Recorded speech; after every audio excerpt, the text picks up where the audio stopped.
3 years ago, I got an offer from a university in Europe. I was ready to start a brand new life somewhere else I had dreamed about for so long.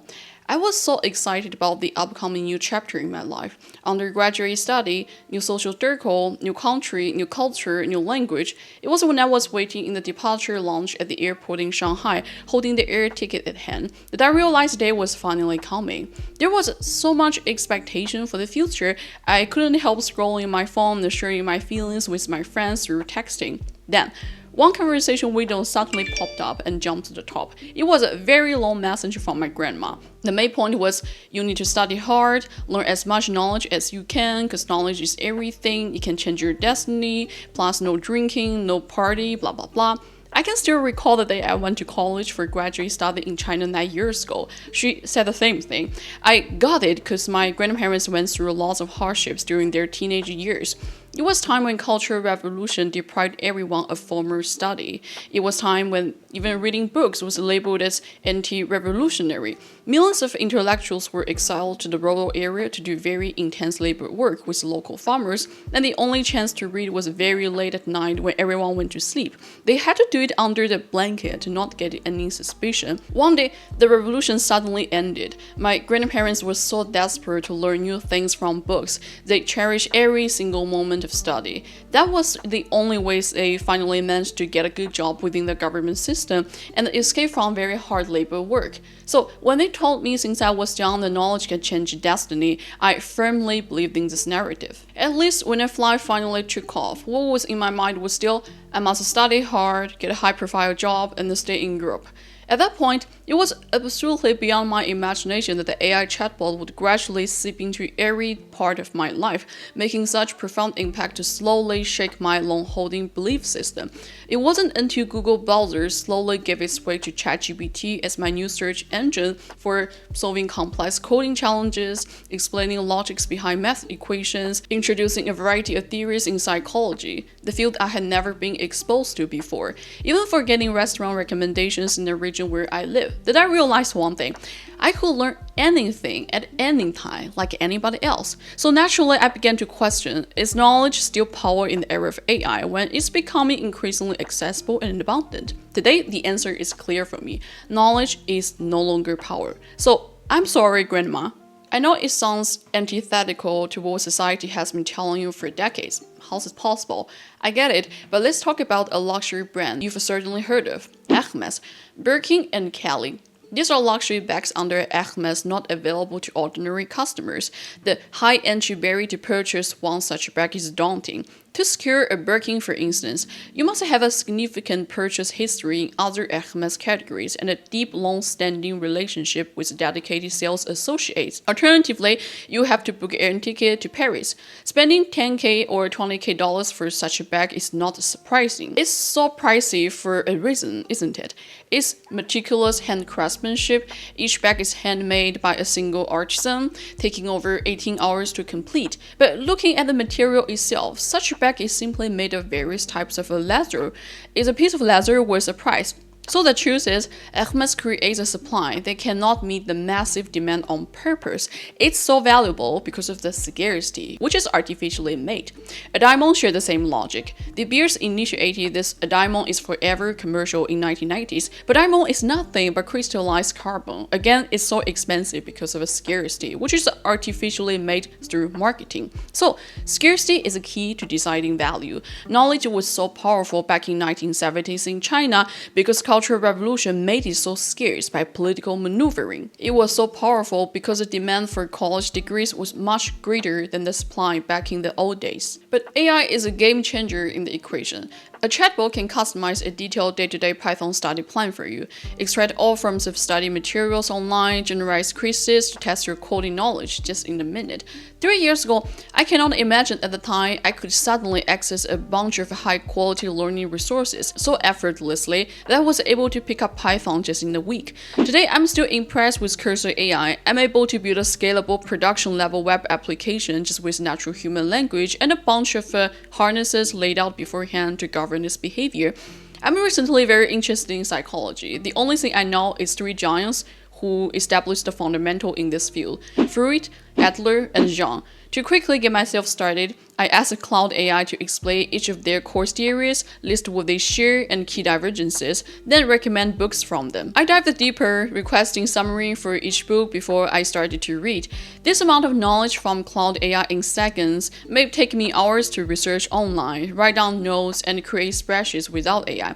In fact, this reminds me of my Azerbaijan classmate's experience. That was only a half year after ChatGPT was released. Then one day, after the lecture, we chatted in the hall. He said, to be honest, I attend the lectures, but I really listen to what professor said because I think asking ChatGPT to explain things is much faster and clearer. Sometimes I have no idea what professors are talking about. That immediately resonated with me, and I told him, bro, I thought I'm a bad student, but it turns out I just need to find out like-minded people. So, you see, knowledge is losing its scarcity in the face of an AI shock. When scarcity is gone, value is gone, and power is gone. Just look at how many of you have a master's degree, which is good proof of having abundant amount of knowledge, right? If knowledge is power, it should be so easy for you to land a job. But the reality says the opposite. That's the first reason, but there's another force at play. A half-life period of knowledge is being significantly shortened by AI. For those of you who are not familiar with a half-life period, it refers to the time required for a quantity of a substance, like a radioactive isotope or a drug, to reduce to half of its initial value. It's primarily used in physics, chemistry, and medicine to measure decay rates and substance elimination. So, a half-life period of knowledge can be interpreted as a time traveled by specific knowledge for its value to reduce to half of its initial amount. It's quite straightforward to understand in this way. When new technology emerges, it's initially quite valuable and can be circulated in the job market for quite some time, but it will eventually lose its value due to, for instance, technology progress that spawns new technology. Alternatively, let's just think of knowledge as currency.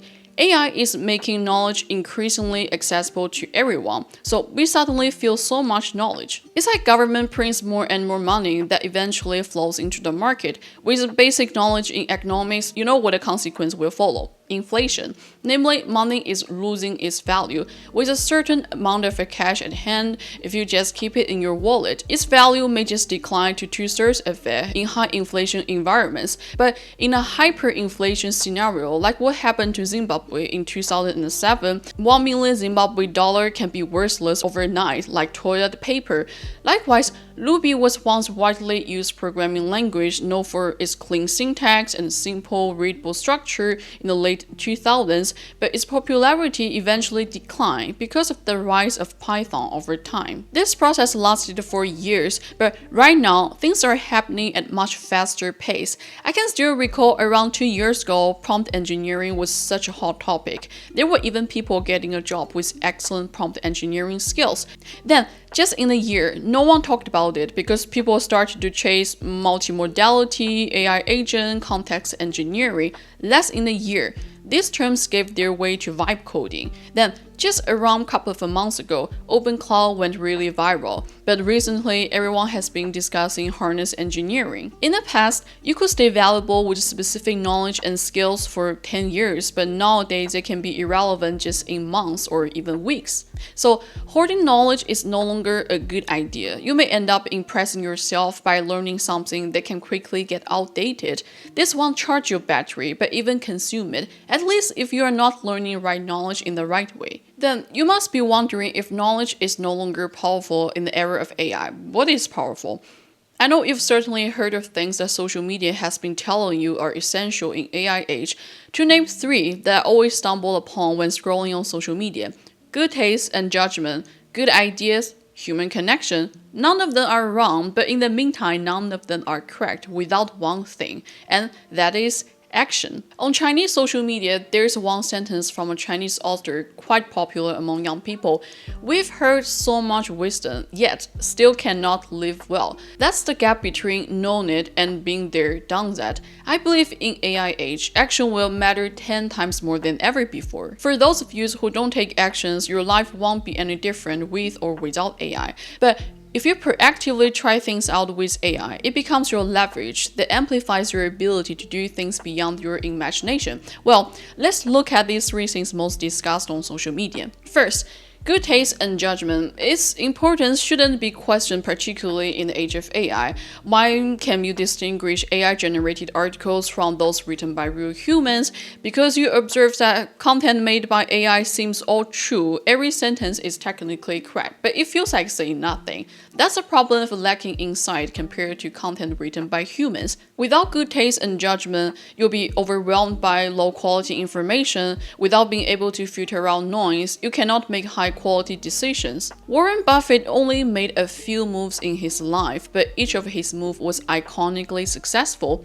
When the market was skeptical of Coca-Cola after the new Coke disaster, he saw a valuable global brand being mispriced and invested roughly $1.3 billion. The stock is now worth over $25 billion, and the Berkshire still holds it. His decisions were backed by a couple of his investment philosophies: only buying when you deeply understand something, buying when others panic, holding for decades, not quarters. This is perfect proof of having good taste and judgment, but does his taste and judgment come out of nowhere as if it just falls from the sky? Absolutely not.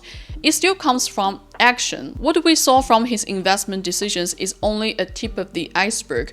We only know he invested in Coca-Cola when the market lost its confidence in this brand. Then he jumped into the market and cashed out. But only a few of us know the story behind it. In fact, his research into Coca-Cola spanned over 50 years rather than a few weeks. The story began in 1935 or 1936. He started buying Cokes at the rate of 6 for 25 cents from his family grocery store to sell around the neighborhood for 5 cents each. Then he got insight from this high-margin retailing. This product was extraordinarily attractive to consumers, and it must have a great commercial potential. For the next 52 years, he continued to know these qualities, but only started to buy Coca-Cola stocks in 1988. It was extraordinary success, but he said in retrospect, "My response time to the next glaringly attractive idea would be slashed to well under 50 years. In other words, he wished he could have acted faster." Second, let's talk about having a good idea. You've certainly heard of these statements from social media. Your ideas are irreplaceable, why ideas will matter in the AI era, how to use AI to find brilliant business ideas that worth XYZ amount, etc., etc. Even Eleanor Roosevelt said, "Great minds discuss ideas." Indeed, a good idea can even change the world. Apple didn't start as a company, but as an idea that sounded ridiculous at the time, that technology should belong to everyone. But that one idea didn't just build a trillion-dollar company, it rewrote how humanity thinks, works, and connects. In 2001, iPod put 1,000 songs in your pocket. In 2007, iPhone put the whole internet into your pocket. But if you cannot just turn ideas into actions, ideas are just ideas that are stuck in your mind, even though your ideas might be as brilliant as Apple. I recently attended a startup event. That was an event for small business owners to do a short presentation about their products on the big screen and to gather feedback from audience. Then, after the presentation session, everyone grabbed the free pizza and drinks and started to socialize. The vibe was so chill and everyone looked super ambitious, talking about how they found pinpoint in the market, etc., etc. Within my group, there was a Polish girl. I could still clearly remember her because when it was her turn to share her startup experience, she said to us, "Well, I actually have a good idea from time to time. At least I think that's a good idea. But every time I feel I need a better idea to kickstart my business. So eventually, it's still my idea to have a startup." I believe you get my point. Any good outcome you can see today comes down to action. I know human connection matters a lot in our era, but you must take large amounts of action to build high quality connection with others. Instead of complaining that your life is so lonely and everyone is disconnected from your social life, you must step out of your bedroom and proactively reach out to people to create stories. I had an amazing experience from my trip in southwest part of China. The nice hotel owner who drove me to the train station before I left the city, the old guy who worked in horticulture before retired, explaining all species of plants that grow across thousands of altitude in Tibet. A Spanish couple and Chinese friend who traveled with me in an isolated village. That has a 2,000 meters of altitude difference. If I didn't initiate the conversation with my Armenian colleague, I wouldn't even know the startup event. I wouldn't know in the city where I live, there's a platform where I can meet like-minded people and gather feedback from audience to improve my product.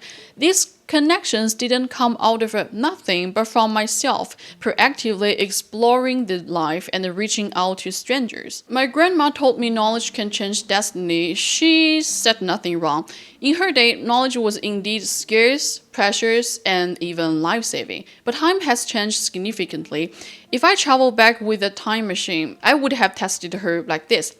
You know, Grandma, at the time, knowledge is a tool for you to take action. It was action that has changed your destiny, but you said nothing wrong. Just power has changed its name.